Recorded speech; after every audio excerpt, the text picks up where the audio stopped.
যাতে বাচ্চারাও ওখান থেকে শিখতে পারে।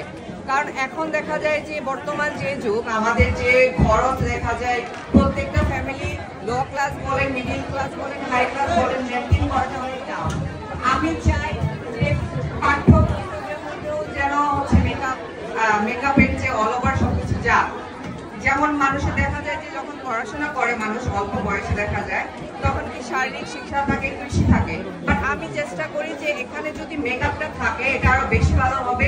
ছোটবেলা থেকে একটা মানুষ এটা দিয়েও কিন্তু কেরিয়ার অনেক ব্রাইট করা যায়। আপনি যদি দেশের বাইরে চিন্তা করেন এটাতে অনেক ডিমান্ড আছে এবং হিউজ দাম আছে, বাট বাংলাদেশে প্রপার আমাদের মেকআপ আর্টিস্ট কি জিনিস সেটাও বুঝি না, প্রপার মেকআপ ট্রেনার কি জিনিস সেটাও বুঝি না। আর্টিস্ট এক জিনিস, ট্রেনার এক জিনিস। তো আপনারা যারা এই প্রফেশনে আসতে চান আমি একটা কথাই বলবো, আপনারা এই প্রফেশনে অনেক টাকা আর্ন করতে পারবেন এবং এই প্রফেশনে সৎ থাকতে হবে, ভালো লক্ষ্য রাখতে হবে। সরি। আচ্ছা, আজকে প্রোগ্রাম